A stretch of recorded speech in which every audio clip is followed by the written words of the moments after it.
ఆరాధనలోనికి వెళ్ళక ముందు దేవుని సహాయాన్ని అడుగుదాం. ప్రభువా, ప్రేమగల తండ్రి, నీకు వందనాలు, స్తుతులు, స్తోత్రాలు నాయనా. మా జీవితాల్లో మరొక పునరుద్ధాన దినాన్ని మీరు అనుగ్రహించిన ఈ పునరుద్ధాన దినంలో ఈ మందిర ఆవరణలో చేరి పాటల ద్వారా నేను స్తుతించడానికి మీరు మాకు సహాయం చేసినారు. వందనాలు. కొద్దిసేపు నీ వాక్యాన్ని ధ్యానించి ప్రభువా నిన్ను ఆరాధించ పూనుకొంచుండగా నేను అల్పుడను, అయోగ్యుడను ప్రభువా, నా పాపములు క్షమించి నాకు మీ సహాయాన్ని అందించమని అడుగుతూ, పరిశుద్ధాత్మ దేవ నా ద్వారా మీరు మాట్లాడమని అడుగుతూ, సమస్త ఘనత, మహిమ, ప్రభావాలు మీకు ఆరోపిస్తూ మా ప్రభువును మీ ప్రియకుమారుడైన యేసుక్రీస్తు పుణ్యనామంలో మిక్కిలి వినయముగా బతిమాలి ప్రార్థిస్తున్నాను తండ్రి. ఆమేన్. మన ఆరాధనకు సహాయకరంగా 92వ కీర్తన, సామ్ 92 ఉత్తర ప్రత్యుత్తర రీతిగా చదువుదాం. ఆ తర్వాత అందులోని విషయాలను జ్ఞాపకం చేసుకొని ధ్యానించి మన దేవుణ్ణి ఆరాధిద్దాం. సామ్ 92వ కీర్తన ఉత్తర ప్రత్యుత్తర రీతిగా చదువుదాం. మొదటి వచనం నేను చదువుతా, 2, 3 కలిసి ఉన్నాయి కాబట్టి మీరు చదవండి. ఆ విధంగా ఉత్తర ప్రత్యుత్తర రీతిగా చదువుదాం. యెహోవాను స్తుతించుట మంచిది,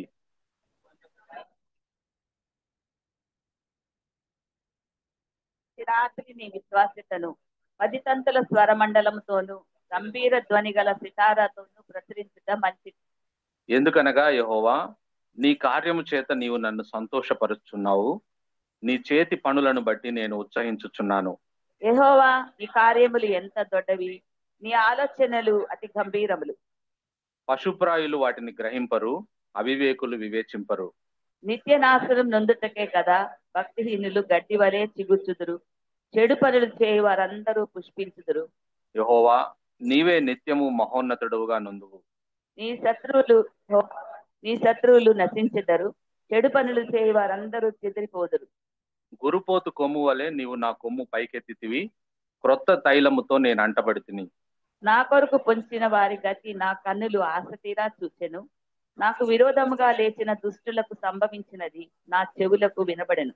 నీతిమంతులు ఖర్జూర వృక్షం వలె మొవ్వ వేయుదురు, లెబానోను మీది దేవదారు వృక్షము వలె వారు ఎదుగుదురు. యెహోవా మందిరములో నాటబడిన వారే, వారు మన దేవుని ఆవరణములలో వర్ధిల్లుదురు.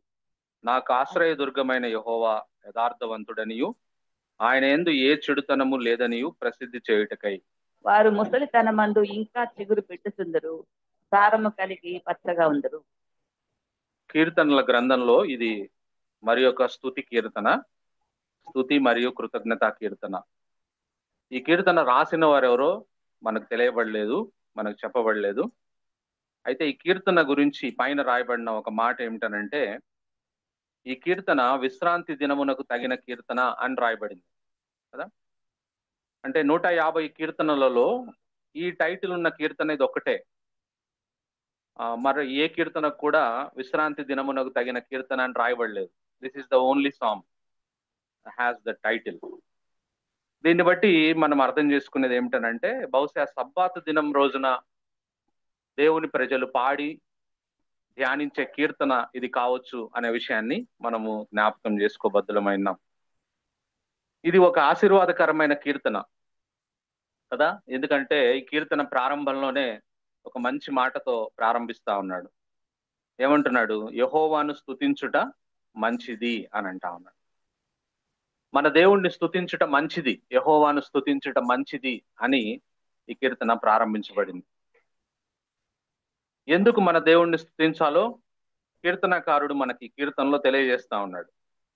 ఆ విషయాలను మనం జ్ఞాపకం చేసుకుని ఉదయకాలంన మన దేవుణ్ణి స్తుతిద్దాం, ఆరాధిద్దాం. మొట్టమొదట మనం గమనించినట్లయితే ఈ కీర్తనలో మన దేవుడి గురించి రాయబడిన ఒక మాట ఏమిటనంటే, 2వ వచనం ప్రారంభంలో మహోన్నతుడా అని రాయబడింది కదా. అంటే మనం ఆరాధించే దేవుడు మహోన్నతుడు అనే విషయం బైబిల్ మనకు సెలవిస్తా ఉంది. ఇంగ్లీష్ లో మోస్ట్ హై అని అర్థం. 2వ వచనంలో ఆ మాట ఉంది. 8వ వచనంలో కూడా రాయబడ్డ మాట ఏమిటంటే, యెహోవా నీవే నిత్యము మహోన్నతుడుగా నుందువు. అంటే మనం ఆరాధించే దేవుడు మహోన్నతమైన వాడు. హీబ్రూలో ఎలియాన్ అనే పదం, హీబ్రూలో ఎలియాన్ అనే పదాన్ని ఇంగ్లీష్ లో మోస్ట్ హై, తెలుగులో మహోన్నతుడు అని తర్జుమా చేయబడింది కదా. అనగా మహోన్నతుడు అంటే అర్థం ఏమిటనంటే ఈ సృష్టిలో ఆయనను మించిన వారు ఎవరూ లేరు. మనం ఆరాధిస్తున్న దేవుణ్ణి మించిన వారు ఈ సృష్టిలో ఎవరు లేరు. ఆయన కన్నా శక్తిమంతుడు ఎవరూ లేరు. ఆయన కన్నా జ్ఞానవంతుడు ఎవరూ లేరు. ఆయన కన్నా అధికారం కలిగిన వారు ఎవరూ లేరు అనే మాట మనకు తెలియజేస్తా ఉంది ఆయనకున్న ఈ గుణ లక్షణం. ఆయనే మహోన్నతుడు, ఆయనే మోస్ట్ హై గాడ్. కాబట్టి ఆ గుణ లక్షణం మనకి ఏ విధంగా సహాయం చేస్తుందంటే ఆయన్ను నమ్ముకున్న మనకి ఒక నెమ్మదిని కలుగజేస్తుంది మన ప్రాణాలకు. మహోన్నతుడైన దేవుణ్ణి మనం ఆరాధిస్తున్నాం, మహోన్నతుడైన దేవుణ్ణి మనం కలిగి ఉన్నాం అనే మాట మన హృదయాలకు నెమ్మదిని కలుగజేస్తుంది. ఆయన మీద విశ్వాసం ఉంచడానికి మనకు సహాయం చేస్తా ఉంది ఆ గుణ లక్షణం. కాబట్టి ఉదయకాలం మన దేవుడు మహోన్నతుడు, కాబట్టి ఆయన్ని మనం ఆరాధించబద్దులమైనామని ఈ కీర్తన మనకు తెలియజేస్తాం. రెండవ మాట మనం చూస్తే ఎందుకు మన దేవుడిని ఆరాధించాలంటే 3వ వచనంలో రాయబడ్డ మాట కదా, ఉదయమున నీ కృపను ప్రతి రాత్రి నీ విశ్వాస్యతను 10 తంతుల స్వరమండలముతోనూ గంభీర ధ్వని గల సితారతోనూ ప్రచురించుట మంచిది. మనం ఆరాధిస్తున్న దేవుడు మన ఎడల తన కృపను చూపించే దేవుడు. మనం ఆరాధిస్తున్న దేవుడు మన ఎడల తన విశ్వాస్యతను కనపరుస్తున్న దేవుడు కదా. అంటే ప్రతిరోజు ఎంత బాగా వివరిస్తున్నాడు ఈ కీర్తనకారుడు. ప్రతిరోజు నిద్ర లేవగానే ఆ రోజు మన పనులన్నిటికీ, ఆ రోజు కావలసిన ప్రయాణాలకు, ఆ రోజు మనం చేయవలసిన నిర్ణయాలకు, ఆ రోజు మనం ఎదుర్కోవలసిన పోరాటాలకు, ఆ రోజు మనకు ఎదురయ్యే సమస్యలకు కావలసిన కృపను ప్రతిరోజు నిత్యము ఉదయమున మనకు అనుగ్రహించే దేవుడు. అందువల్ల ఆ కృపను తలుచుకొని కీర్తనకారుడు అంటున్నాడు, ఆ కృపను తలుచుకుంటే నేను మౌనంగా ఉండలేనండి. 10 తంతుల స్వరమండలంతో, ఇన్స్ట్రుమెంట్ ఆఫ్ 10 స్ట్రింగ్స్ అండ్ సితారతో అంటే హార్పుతో నా దేవుణ్ణి నేను స్తుతిస్తాను అంటున్నాడు. ఆయన కృపను జ్ఞాపకం చేసుకొని ప్రతిరోజు ఉదయకాలమున నిద్ర లేవగానే ఆయన మనకు ఆ కృపను మన ఎడల కనపరిచే దేవుడు అంటున్నాడు. అంత మాత్రమే కాదు, ఆ రాత్రి పడుకునే ముందు ఆ రోజంతా ఆయన నాకు ఎంత విశ్వాస్యత చూపించాడో, ఎంత నమ్మకమైన దేవుడిగా ఉన్నాడో, ఉదయం ఆయన కృపనిచ్చినాడు నా ప్రయాణాలకు, నా పోరాటాలకు, నా పనులకు. రాత్రి కాలంలో ఆయన విశ్వాస్యతను నేను జ్ఞాపకం చేసుకుంటే ఎంత నమ్మదగిన దేవుడిగా ఉన్నాడు నాకు. ఆయన విశ్వాస్యత కనపరిచాడు నాకు. అందువల్ల నేను ఆయన ఆరాధించకుండా ఉండలేనండి. అందువల్ల నేను 10 తంతుల సితారతో, నేను 10 తంతుల స్వరమండలంతో, సితారతో నేను ఆయన్ని ఆరాధిస్తానంటున్నాడు. ఆ విధంగా ప్రతిదినం మనకు కావలసిన కృపని ప్రతి రాత్రి ఆయన విశ్వాస్యతను మన జ్ఞాపకం చేసుకుని మన దేవుణ్ణి స్తుతించబద్దలమైనాం అని అంటా ఉన్నాడు అనే విషయాన్ని మనం జ్ఞాపకం చేసుకుని మన దేవుణ్ణి మనం ఆరాధించాలి అనే విషయాన్ని నేను మీకు జ్ఞాపకం చేస్తుంది. ఇది రెండో మాట. మూడో విషయాన్ని చూసినట్లయితే 4-5 వచనాల్లో రాయబడ్డ మాట, ఎందుకు మన దేవుణ్ణి స్తుతించాలి మనం, ఎందుకు ఆయన స్తుతించడం మంచిది అని అంటే, ఎందుకనగా యెహోవా నీ కార్యము చేత నీవు నన్ను సంతోషపరుచున్నావు, నీ చేతి పనులన్నిటిని బట్టి నేను ఉత్సహించుచున్నాను. యెహోవా నీ కార్యములు ఎంత దొడ్డవి, నీ ఆలోచనలు అతి గంభీరములు అనే మాట. ఎందుకు మన దేవుణ్ణి మనం ఆరాధించాలి అని అంటే, ఈ కీర్తనకారుడు చెప్తున్న మాట ఏమిటనంటే, ఆయన కార్యములు దొడ్డవి, ఆయన చేసే పనులు దొడ్డవి అంటే great works. He's doing great works in our life. మన జీవితాల్లో గొప్ప కార్యాలను చేస్తున్న దేవుడు కదా. ఆయన ఆలోచనలు అతి గంభీరములు అంటే very deep thoughts he's having కదా. ఆయన ఆలోచనలు గంభీరమైనవి, ఆయన కార్యములు దొడ్డవి కదా. ఆయన కార్యములు దొడ్డవి అనే మాట, గ్రేట్ అనే మాట ఆయన సృష్టిని చూస్తే తెలుస్తుంది మనకి. ఈ సృష్టిని ఆయన చేసిన విధానం చూస్తే ఆయన కార్యం ఎంత గొప్పదో మనకు అర్థమవుతుంది. ఆయన మనకు అనుగ్రహించిన సాల్వేషన్ గురించి ఆలోచిస్తే, రక్షణ గురించి ఆలోచిస్తే ఆయన చేసిన కార్యం ఎంత గొప్పదో మనకు అర్థమవుతుంది. పాపులమైన మనల్లో కదా ఆయన సన్నిధికి రావడానికి కానీ, ఆయన పేరు ఉచ్చరించడానికి కానీ, ఆయన సన్నిధిలో కనపడడానికి కానీ, ఆయన ఆరాధించడానికి కానీ అర్హత లేని పాపులం మనం. అటువంటి మనలో ఆయన చేసిన జస్టిఫికేషన్ బట్టి, ఆయన చేస్తున్న శాంక్టిఫికేషన్ బట్టి, ఆయన చేయబోతున్న గ్లోరిఫికేషన్ బట్టి, ఈ కార్యాలన్నీ జ్ఞాపకం చేసుకుంటే నిజంగా ఆయన స్తుతించకుండా మనం ఉండలేం అనే విషయాన్ని కీర్తనకారుడు మనకు తెలియజేస్తా ఉన్నాడు. ఇవంటే మనల్ని సంతోషపరుస్తున్నాయి. ఆయన చేస్తున్న కార్యాలను, చేసిన కార్యాలను, చేయబోయే కార్యాలను మనం జ్ఞాపకం చేసుకుంటే అవి మన హృదయాన్ని సంతోషపరుస్తున్నాయి. కాబట్టి మనం దేవుణ్ణి స్తుతించాలి అని కీర్తనకారుడు మనకు తెలియజేస్తాను. అంతేకాదు ఆయన ఆలోచనలు మన జ్ఞానానికి మించినవి. ఆయన లోతైన ఆలోచనలో కదా, ఆయన లోతైన ఆలోచన కదా. అక్కడ రాయబడిన మాట మనం గమనించినట్లయితే నీ ఆలోచనలు కదా వెరీ డీప్ అని అంటా ఉన్నాడు కదా. నీ ఆలోచనలు కదా ఎంత నీ ఆలోచనలు గంభీరములు అని అంటా ఉన్నాడు కదా. గంభీరమైన ఆలోచనలో ఇక్కడ మనం ఆలోచించాల్సిన విషయం ఏమిటంటే ఆ గంభీరమైన లోతైన ఆలోచనలో నీవు నేనున్నాం ఆయన ఆలోచనలు కదా. ఒక మాట నేను చదువుతాను చూడండి, 139వ కీర్తనలో రాయబడ్డ మాట. 139వ కీర్తన 17-18 వచనాల్లో రాయబడ్డ మాట మనం చూస్తే, దేవా నీ తలంపులు నాకెంత ప్రియమైనవి, వాటి మొత్తం ఎంత గొప్పది, వాటిని లెక్కించదని అనుకుంటున్నా అవి ఇసుక కంటే లెక్కకు ఎక్కువై ఉన్నవి అనే మాట కదా. అంత గొప్ప గంభీరమైన ఆలోచనలో నీవు నేనున్నాం, అందుకే మనకు రక్షణ అనుగ్రహించబడింది, మనం ఆయన సన్నిధిలో ఉన్నాం అనే విషయాన్ని మనం జ్ఞాపకం చేసుకుని, ఆయన కార్యములు దొడ్డవి, ఆయన ఆలోచనలు గంభీరమైనవి అనే విషయాన్ని మనం జ్ఞాపకం చేసుకుని ఉదయకాలంలో మనం ఆయన ఆరాధించబద్దులమైనాం. ఇది 3వ మాట. 4వ విషయాన్ని చూస్తే 7-9 వచనాల్లో రాయబడ్డ మాటని మనం గమనించినట్లయితే 7-9 వచనాల్లో, నిత్య నాశనము నొందుటకే కదా భక్తిహీనులు గడ్డి వలె చిగుర్చుదురు, చెడు పనులు చేయి వారందరూ పుష్పించుదురు, యెహోవా నీవే నిత్యము మహోన్నతుడిగా నుందువు, నీ శత్రువులు యెహోవా నీ శత్రువులు నశించెదరు, చెడు పనులు చేయి వారందరూ చెదిరిపోవురు. 4వది మన దేవుడు ఎవరంటే దుష్టులను దండించేవాడు, వారి మీద తీర్పును కుమ్మరించే దేవుడు మన దేవుడు. ఈ జడ్జెస్ ద విక్డ్ అనే మాట మనం జ్ఞాపకం చేసుకుని, అంటే ఆయన్ను తమ శత్రువులుగా చేసుకున్న వారిని, దుష్టులను దుర్మార్గులను శిక్షించే న్యాయవంతుడైన దేవుడు మన దేవుడు అని ఈ కీర్తన మనకు తెలియజేస్తాం. దుష్టత్వాన్ని పాపాన్ని సహించని దేవుడు మన దేవుడు కదా. మెనే టెకెల్ ఉఫార్సీస్ అని దుష్టులను తూనికతో తూచి దండంతో దండించే దేవుణ్ణి మనం కలిగి ఉన్నాం అనే విషయాన్ని నేను మీకు జ్ఞాపకం చేస్తాను. న్యాయవంతుడు మన దేవుడు కదా. ఆయన్ను శత్రువులుగా చేసుకున్న వారిని ఆయన విడిచిపెట్టడు ఎంత మాత్రం అనే విషయాన్ని మనం జ్ఞాపకం చేసుకుని ఉదయకాలంలో మనం ఈజ్ ఎ రైచస్ జడ్జ్, ఆయన నీతి కలిగిన న్యాయము కలిగిన న్యాయవంతుడైన దేవుడు అనే విషయాన్ని ఈ కీర్తన మనకు తెలియజేస్తుంది. ఇది 4వ కారణం కదా. దీన్ని బట్టి మనం ఈ ఉదయకాలమున ఆయన్ని ఆరాధించబద్దులమైనాం. ఆ తర్వాత 5వ విషయాన్ని మనం చూసినట్లయితే 10-15 వచనాల్లో రాయబడ్డ మాట కదా. 5వ మాట ఏమిటనంటే నీతిమంతులను దుష్టులను శిక్షిస్తాడు, నీతిమంతులను ఆశీర్వదించి వర్ధిల్ల చేసే దేవుణ్ణి మనం కలిగి ఉన్నాం. దుష్టులను శిక్షిస్తాడు, నీతిమంతుల్ని ఆశీర్వదించి వర్ధిల్ల చేసే దేవుణ్ణి మనం కలిగి ఉన్నాం కదా. ఎలా ఆశీర్వదిస్తాడు నీతిమంతులని 10-15 వచనాల్లో రాయబడింది.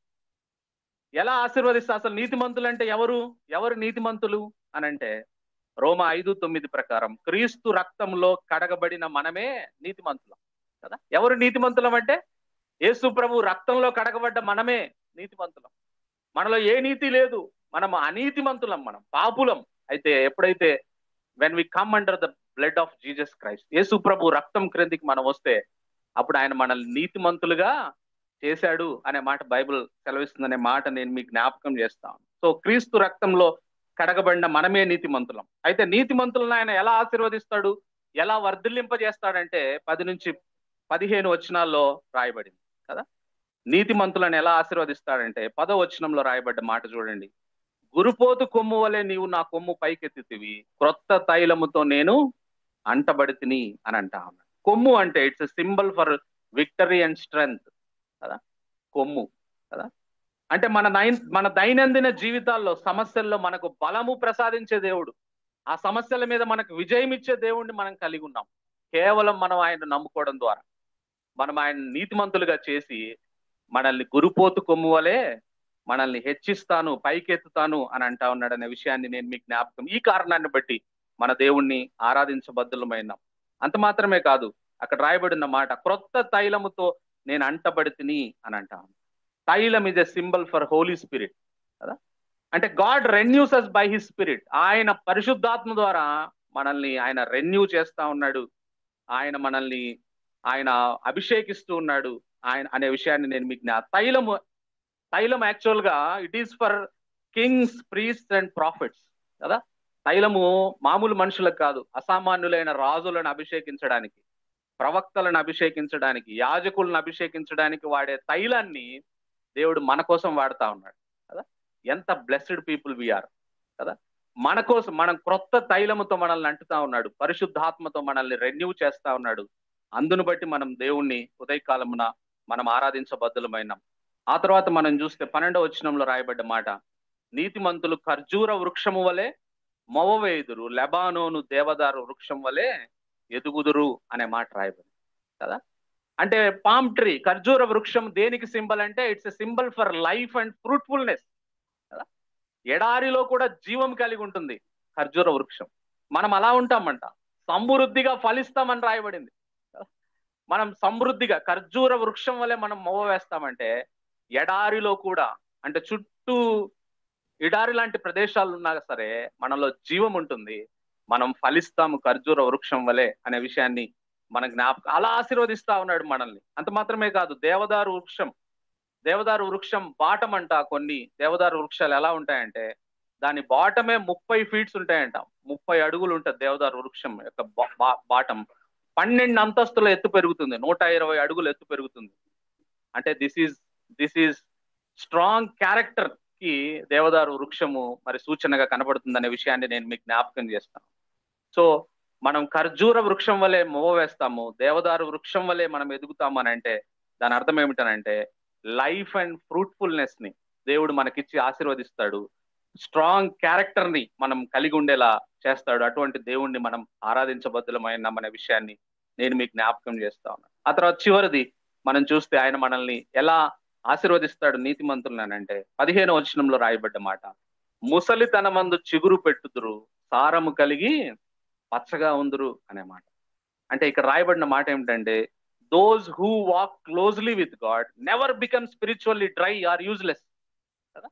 వయసుతో పని లేదు, చర్మం ముడతలు పడాల్సిన పని లేదు. ఎవరైతే దేవునితో క్లోజ్ గా నడుస్తారో never they will become spiritually dry and useless. ఉపయోగకరం కాకుండా పోరు వారు కదా, వాళ్ళు ఎప్పుడు ఎండిపోరు, సారము కలిగి పచ్చగా ఉంటారని.